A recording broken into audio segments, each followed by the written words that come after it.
टुनटुनी का पति बंटी एक कुली था। वो नदी पार से आने वाले पक्षियों के सामान को इधर से उधर करता था। एक दिन जब बंटी काम पर जा रहा था, तब टुनटुनी उससे कहती है, अजी अपनी सेहत का भी ध्यान रखा करो। सभी किसी न किसी दिन छुट्टी लेते हैं, लेकिन तुम तो रविवार को भी काम करते हो। अरे पगले, अगर काम नहीं करूँगा तो घर कैसे चलेगा? तू तो माँ बनने वाली है, बच्चों का खर्चा बढ़ेगा। अगर काम नहीं करूँगा तो अपने बच्चों को अच्छी जिंदगी कैसे दूंगा? आपसे तो बात करना ही बेकार है। ये लीजिए पोटली, इसमें मैंने रोटी और चावल रख दिए हैं, समय से खा लीजिएगा। नहीं टुनटुनी, आज मेरी तबीयत कुछ सही नहीं लग रही है। कुछ भी खाने का मन नहीं कर रहा है। काम से आऊँगा तो खा लूँगा। बंटी बिना खाना लिए काम पर चला जाता है। टुनटुनी को क्या पता था कि बंटी से उसकी ये मुलाकात आखिरी थी। उधर बंटी बेहोश होकर बहती नदी में गिर जाता है और वहीं डूबकर मर जाता है। टुनटुनी भागी भागी अस्पताल जाती है।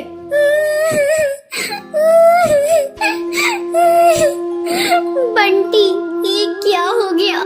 सब कुछ एक पल में खत्म हो गया। अब ये बच्चा किससे अपना पापा कहेगा? मैं तुम्हें कई बार समझा रही थी अपनी सेहत का ध्यान रखो, लेकिन तुम तो मेरी बात मानते ही नहीं। अब मैं क्या करूं बंटी? समय तेजी से पंख लगाकर उड़ने लगता है। टुनटुनी एक बच्ची को जन्म देती है। एक दिन टुनटुनी के पास डाकिया एक खत लेकर आता है। अरे, ये खत तो कड़कनाथ सेठ की कंपनी की तरफ से आया है और मुझे बंटी की जगह कुली की नौकरी दी गई है। मुझे अपनी बच्ची के लिए नौकरी करनी ही होगी, तभी मैं उसे एक अच्छे स्कूल में पढ़ा पाऊंगी और उसे बेहतर भविष्य दे सकूंगी। अगले दिन से ही टुनटुनी कुली बनकर पक्षियों का बोझ उठाती थी। जब भी नदी के उस पार से कोई पक्षी आता था, टुनटुनी तेजी से उन पक्षियों के पास पहुंच जाती थी। बहन जी, क्या मैं आपका बोझ उठा लूं? अरे तुम तो एक चिड़िया हो, क्या तुम इतने बोझ को उठा सकती हो? हाँ हाँ बहन जी, मैं सारे बोझ को उठा लूंगी। बहन जी, मैंने अपनी जिंदगी में इतना बोझ उठा लिए है,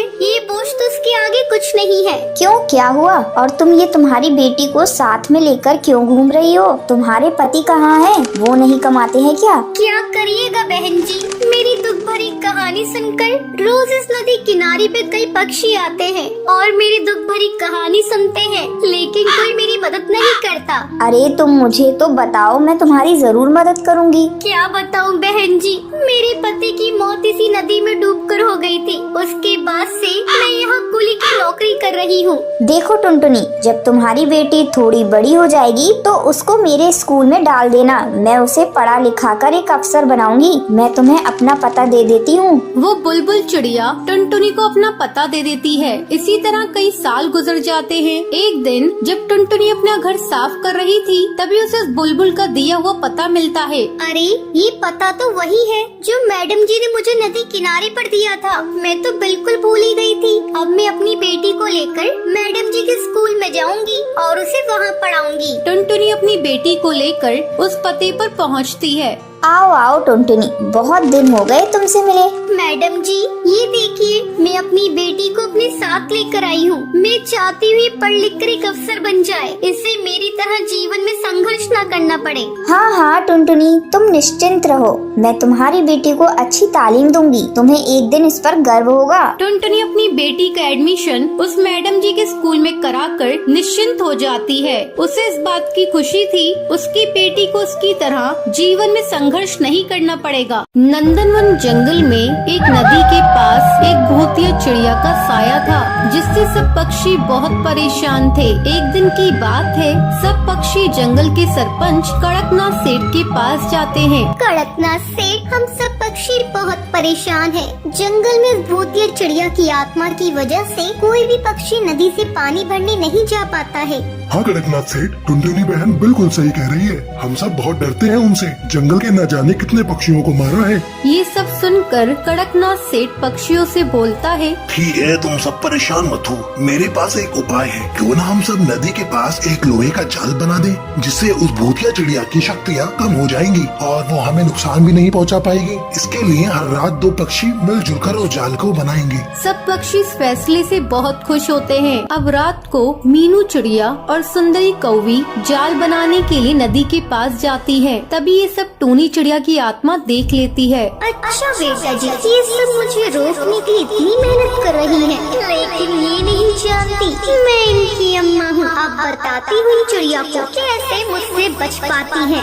अब टूनी चिड़िया की आत्मा सुंदर सी चिड़िया का रूप लेकर चाय बेचने के लिए जाती है। चाय, गर्मा गर्म चाय, अदरक इलायची लौंग वाली चाय, चाय पी लो चाय। उसकी आवाज सुनकर मीनू चिड़िया और सुंदरी कौवी वहाँ पर आती हैं। अरे चिड़िया बहन, जरा 2 कप चाय देना तो। वैसे तुम इस जंगल में नई आई हो। टूनी चिड़िया की आत्मा चाय देते हुए कहती है, हाँ बहन, मैं गरीब चिड़िया हूँ, चाय बेचकर ही अपने बच्चों का पेट भरती हूँ। जैसे ही वो दोनों चाय पीती हैं, उन दोनों को चक्कर आने लगता है और वो वही जमीन पर गिरकर मर जाती है। टूनी चिड़िया की आत्मा अपने असली रूप में आ जाती है। और पियो मेरे हाथ की बनी जहरीली चाय। मुझे रोकने की कोशिश पड़ गई ना तुम पर भारी। जो भी मुझसे टकराएगा वो चूर चूर हो जाएगा। अगले दिन कालू कौआ नदी के पास काम देखने के लिए आता है। तभी वो देखता है मीनू चिड़िया और सुंदरी कौवी जमीन पर मरी पड़ी है। ये देखकर वो चिल्लाता है, अरे भाइयों जल्दी आओ, ये देखो क्या अनर्थ हो गया। सुंदरी कौवी और मीनू चिड़िया मर गई, लेकिन कैसे? तभी मोंटू कबूतर बोलता है, मुझे लगता है इन्हें किसी सांप ने काट लिया है। चलो छोड़ो ये सब, आज रात हमें ये जाल पूरा करना होगा। अब रात में कालू कौआ और मोंटू कबूतर नदी के पास जाल बनाने लगते हैं। काफी रात हो जाती है, वो दोनों थक जाते हैं। तभी टूनी चिड़िया की आत्मा चाय वाली का रूप लेकर वहाँ पर आती है। चाय, गर्मा गर्म चाय, अदरक इलायची लौंग वाली चाय, चाय पी लो चाय। फिर कालू कौआ और मोंटू कबूतर चाय पीने आते हैं।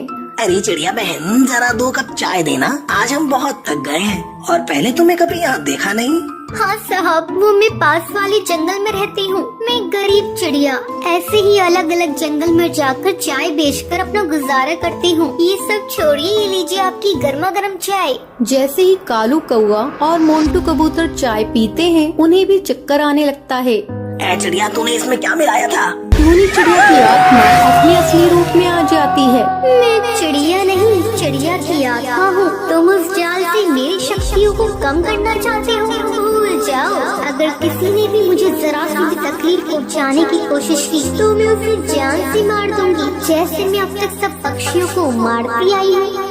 पर ये सब टुनटुनी चिड़िया पेड़ पर बैठे देख लेती है। अच्छा, ये सब इस चिड़िया की आत्मा का किया हुआ है। अब देखो मैं क्या करती हूँ। इस चिड़िया की आत्मा को इस जंगल से निकाल कर रहूंगी, वरना मेरा नाम टुनटुनी नहीं। अगले दिन टुनटुनी चिड़िया सब पक्षियों को ये बात बताती है और उन्हें एक प्लान बताती है, जिसे सुनकर सब बहुत खुश होते हैं। अब रात में टूनी चिड़िया बबलू तोता और साधु भुल्ला चील के साथ नदी के पास आती है। तभी टूनी चिड़िया की आत्मा भी चाय वाली का रूप लेकर आ जाती है। चाय, गर्मा गर्म चाय, अदरक इलायची लौंग वाली चाय, चाय पी लो चाय। अरे चिड़िया बहन, जरा मुझे एक अदरक वाली चाय देना तो, सर में बहुत दर्द हो रहा है। टुनटुनी टूनी को बातों में लगा लेती है। तभी भुल्ला चील उसके आसपास गंगा जल और मिट्टी का तेल डाल देता है। अच्छा, टुनटुनी मुझे बातों में लगाकर मुझे मारना चाहती है। तो जैसी ना जाने मैंने कितनी चिड़ियाओं को मारा है, अब तू नहीं बचेगी। देख ले तेरा क्या हाल करती हूँ। मुझसे चालाकी करने की कोशिश की। जैसे ही टूनी चिड़िया की आत्मा टुनटुनी पर हमला करने वाली होती है, तभी भुल्ला चील उस पर मशाल से आग लगा देता है। वो जलने लगती है। बचाओ, कोई मुझे बचाओ, जल रहा है, रोको इसे, जाने दो। मैं कहती हूँ मुझे छोड़ दो, मैं तुम में से किसी को नहीं छोड़ूंगी। मैं वापस आऊंगी अपना बदला लेने के लिए। ये कहकर वो जलकर राख हो जाती है। टुनटुनी की समझदारी की वजह से उस जंगल से चिड़िया की आत्मा का साया हट जाता है। टुन्नू चिड़ा कड़कनाथ सेठ के यहाँ काम करता था। अचानक एक दिन उसका सेठ कुछ पक्षियों को अपने ऑफिस से निकाल देता है। उन कुछ पक्षियों में टुन्नू का भी नाम था। सेठ, आप इस तरह हम पक्षियों को काम से नहीं निकाल सकते। हम लोग आपकी ईंट से ईंट बजा देंगे। जाओ, तुम्हें जो करना है करके देख लो। ये कंपनी मेरी है, मैं किसको रखूंगा किसको निकालूंगा ये मेरी अपनी चॉइस है। और तुम्हें एक बात बता दूं, आजकल मेरी ऑफिस घाटे में चल रही है। मैं इतने सारे कर्मचारियों का खर्चा उठा नहीं सकता। अब आप लोग यहाँ से जा सकते हैं। टुन्नू वापस अपने घर आ जाता है। धीरे धीरे 6 महीने गुजर जाते हैं। अभी तक टुन्नू को कोई दूसरी नौकरी नहीं मिली थी। घर में पैसों की तंगी हो जाती है। इसी बीच टुनटुनी का स्कूल से नाम कट जाता है। 6 महीनों से उसकी स्कूल की फीस जमा नहीं हुई थी। एक दिन तो हद ही हो गई। अरे जल्दी जल्दी निकलो मेरे घर से, मुझे तुम लोगों को इस घर में नहीं रखना। 6 महीने से तुम लोगों ने इस घर का एक किराया नहीं दिया है। अब जल्दी से पैसे मेरे हाथ में रखो, नहीं तो मेरे घर से अभी निकल जाओ। अरे ओ रिक्की, जल्दी से इनका सामान निकाल के घर से बाहर फेंक दे। रिक्की घर का सामान बाहर फेंकने लगता है। भुल्ला भैया, ये तुम ठीक नहीं कर रहे हो। पहले कभी मैंने आपका पैसा रोका है? इस समय मेरे पति की नौकरी छूट गई है, इसलिए मैं पैसा देने में देर कर गई। रिक्की जल्दी से घर पे ताला लगा। भुल्ला टोनी की एक नहीं सुनता है और घर पर ताला लगा के वहाँ से चला जाता है। टोनी की नौकरानी उन्हें बेबस और लाचार देखकर उन पर तरस खाकर उन्हें अपने घर में ले जाती है। मालकिन, आज से मेरे गरीब खाने को अपने घर समझिए। यहीं पास के एक घर में मैं झाड़ू पोंछा करती हूँ, वो काम आप कर लीजिए। आपको कुछ पैसे मिल जाएंगे तो राहत होगी। हाँ रे, तू ठीक कह रही है। अब वो पहले वाले दिन तो रही नहीं मेरे। मैं कहीं काम कर लूंगी तो बच्चों की देखभाल करूंगी, तब तक टुन्नू जी भी कोई काम ढूंढ लेंगे। एक दिन जब टूनी झाड़ू पोंछा कर रही थी तो वो देखती है कि मकान मालकिन की लड़की एक आवारा लड़के के साथ बात कर रही है। उस समय मकान मालकिन भी घर पर नहीं थी। अरे ओ टोनी, मेरे दोस्त के लिए चाय नाश्ता लेकर आना तो। अभी लाई बेबी जी। जब वो लड़का चला जाता है, बेबी जी, आप जानती हैं ये लड़का बहुत आवारा है, आप इससे मत मिला जुला कीजिए। खबरदार जो तुम मेरे मामले में बोली तो, और हाँ, इस बात को मेरी मम्मी को मत बताना, नहीं तो तुम्हारी खैर नहीं। जब शाम को टूनी की मालकिन घर आती है तो बुलबुल टूनी की शिकायत उससे कर देती है। टूनी की मालकिन बिना कुछ सोचे समझे उसे घर से निकाल देती है। तब टूनी टुन्नू से कहती है, सुनो जी, मैं सोच रही हूँ क्यों न ठेले पर ही ढाबा खोल लिया जाए, लेकिन सोच रही हूँ इसके लिए पैसे कहाँ से लाऊं। टूनी, तुम चिंता मत करो, मैंने अपना हवाई मोटर गिरवी रखा था, मैं आज ही उसे जाकर बेच आता हूँ और तुम उस पैसों को लाकर ढाबा खोल लेना। हाँ जी, अगर भगवान ने चाहा तो अपने बुरे दिन जल्दी ही गुजर जाएंगे। आप जल्दी जाइए और जल्दी से पैसे लेकर आइए। टुन्नू अपना हवाई मोटर बेच देता है और उन पैसों से टूनी अपना ढाबा खोल लेती है। टूनी, तुम्हारे हाथ के बने कड़ी और चावल बहुत ही स्वादिष्ट है। आज तक मैंने ऐसे कड़ी और चावल कहीं नहीं खाए। हाँ हाँ बहन, तुम बिल्कुल सही कह रही हो और दाम भी बहुत कम है। धीरे धीरे टूनी के ढाबे पर भीड़ लगने लगती है। टूनी इतनी दयालु थी कि वो गरीबों को मुफ्त में खाना खिलाती थी। टूनी की अच्छी कमाई हो रही थी। एक दिन टूनी ढाबे का सामान लेने बाजार जा रही थी, तभी वो देखती है, अरे ये गुंडा मवाली तो मालकिन की बेटी से जबरदस्ती कर रहा है। मैं कैसे मालकिन की बेटी को इससे बचाऊं? टुन्नू को यहाँ फोन करके बुलाती हूँ। टूनी टुन्नू को फोन करके बुलाती है। क्या हुआ टूनी, तुम घबराई हुई क्यों? टुन्नू जी, आप ढाबे के पास पीपल वाले पेड़ पर आ जाइए। वहाँ एक गुंडा मालकिन की बेटी से बदतमीजी कर रहा है। साथ में 2-4 पुलिस वालों को लेते आइएगा। टूनी, तुम घबराओ मत, मैं अभी आया। टुन्नू जल्दी इंस्पेक्टर को लेकर वहाँ पहुँच जाता है। इंस्पेक्टर साहब, जल्दी से इस गुंडे को गिरफ्तार कर लीजिए। इंस्पेक्टर जल्दी से उस कालू बदमाश को गिरफ्तार कर लेता है। तब बुलबुल, टूनी बहन, मुझे माफ कर दे, मैंने तेरे साथ बहुत बुरा किया था। इतनी देर में बुलबुल की माँ भी वहाँ पहुँच जाती है। टूनी, आज तूने मेरी बेटी को बचाकर बहुत बड़ा उपकार किया है मेरे ऊपर। मैं भी तुम्हारे ऊपर एक उपकार करना चाहती हूँ। मैं अपना कुछ पैसा तुम्हारे ढाबे में लगाना चाहती हूँ। अब तुम एक ढाबे की जगह एक बड़ा होटल खोल लो। टूनी, ना मत कहना, मुझे बड़ी खुशी होगी। मालकिन, आज आपकी वजह से मेरा सपना साकार हुआ है। इस होटल का उद्घाटन आप ही करेंगी। हाँ हाँ टूनी, क्यों नहीं। तुम जैसे नेक और भली चिड़िया की मदद करके मुझे बहुत बड़ी खुशी मिली। अब बिना समय गवाए होटल का उद्घाटन करते हैं। टूनी के अब गरीबी के दिन कट चुके थे। अब वो हंसी खुशी अपने परिवार के साथ जीवन बिताने लगी थी।